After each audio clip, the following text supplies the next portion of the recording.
Quem chega para comentar esse assunto é a nossa analista de economia, Lucinda Pinto. Lucinda, boa noite. Então, para ficar bem claro, se houvesse a aprovação dessa emenda e tivéssemos aqui essa liquidação do Banco Master, teria mais dinheiro à disposição do Banco de Forcaro para cobrir esses gastos, é isso? Isso, Márcio. Esses gastos não, esses prejuízos. Isso. Boa noite, Márcio. Boa noite a todos. Isso, em tese, você quadruplicaria, então, a possibilidade do Master fazer as suas captações. Agora, precisaria também ampliar as contribuições para o fundo, porque o fundo não tinha esse valor todo. A proposta era que você levasse para R$1 bilhão o limite de cobertura do fundo garantidor. Agora, nesse episódio, foi ponto para os bancos que se posicionaram rapidamente por meio das suas entidades, FEBRABAN, Associação Brasileira dos Bancos Comerciais, a entidade de crédito. O próprio Fundo Garantidor chegou a se manifestar várias vezes publicamente contra, enxergando nessa alteração, essa proposta de alteração, um risco enorme para o sistema, porque seria um custo grande para os bancos, seria necessário acelerar a composição do caixa do fundo, que não daria conta, obviamente, de fazer essa cobertura. Agora, o que acontece, Márcio, é que nesse episódio a gente pode pensar assim que o melhor da história foi aquilo que de fato não aconteceu.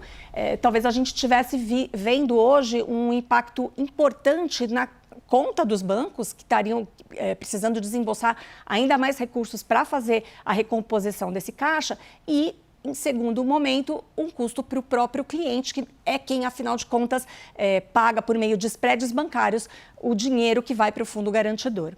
E a mesma fraude acontecendo, uma fraude acontecendo, é isso que tem que ser evitado. Agora, tem uma notícia importante hoje, que o FGC deliberou nesta quinta-feira que os bancos antecipem os pagamentos ao fundo exatamente para repor todo o prejuízo provocado pelo Banco Master. O aporte extra vai ser de 32 bilhões e meio de reais e acontece em meio à fraude financeira do Master. Qual é o impacto desse rombo, Lucinda? E, claro, é uma antecipação de pagamentos. Isso, os bancos não estão desembolsando um dinheiro extra, mas eles vão desembolsar de uma única vez o que eles teriam que pagar ao longo de 5 anos. Então, tem um custo financeiro para os bancos, porque se a Selic está em 15% ao ano, é um dinheiro que poderia estar rendendo, enfim, poderia estar sendo emprestado, teria outros destinos, o banco poderia estar sendo remunerado com esses bancos, mas não é um grande impacto nesse limite aí que a gente está enxergando. Mas, realmente, é uma coisa que não é uma boa notícia para os bancos terem que fazer isso nesse momento. Agora, a gente preparou uma tela para mostrar como é que está o balanço aqui dos pagamentos, né? Os bancos estão colocando 32 bilhões agora no dia 25 de março no fundo e já foram pagos 38 bilhões de reais para os credores. Isso representa 94% de tudo que é preciso ressarcir aí para os credores do conglomerado Master, incluindo... Dos credores que tinham até 250 mil reais. Exatamente, exatamente. O que tem de pendência agora são 6,3 bilhões para o Will Bank e mais 4,9 bilhões para o Banco Pleno. Que também foram levados nessa liquidação do Master. Né? Exato.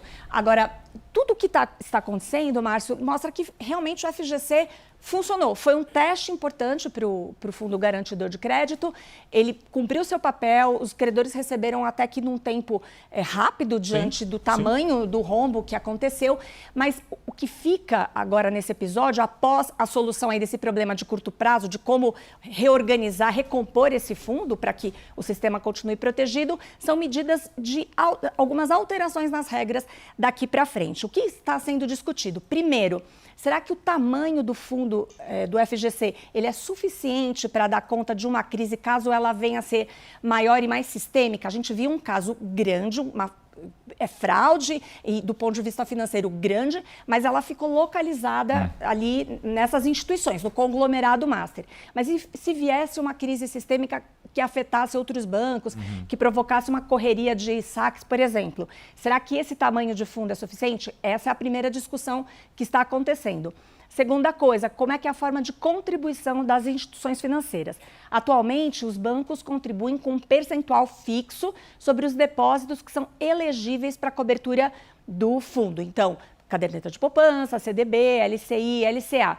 Quer dizer, quanto maior o banco, desculpa te cortar, quanto maior o banco, maior a contribuição. Isso, quanto mais depósitos esse banco tem, mais ele vai efetivamente pagar. Então, na verdade, os 4 grandes bancos do Brasil respondem por mais de 90% aí desse capital. Mas o que está se discutindo agora é que é preciso colocar nessa equação também o tamanho do risco que o banco representa ali para o sistema.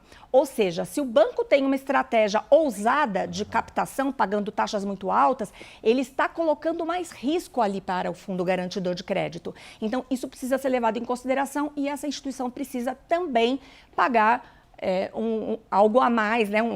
Fazer um depósito adicional para o fundo. E a terceira discussão, essa é muito mais difícil, porque tem componentes subjetivos, mas que precisa realmente ser levada a cabo, é qual é o impacto dessa experiência com o fundo garantidor sobre o investidor, o comportamento do investidor e dos bancos que distribuem os CDBs e outros produtos. Foi uma experiência muito bem sucedida, foi importante para garantir a confiança do investidor no sistema bancário, para não gerar perda para ninguém, porém, é preciso evitar que esse episódio estimule o investidor a assumir riscos mal calculados e que ele não conhece. E da mesma forma que os bancos que distribuem os produtos sejam responsáveis por aquilo que eles estão vendendo.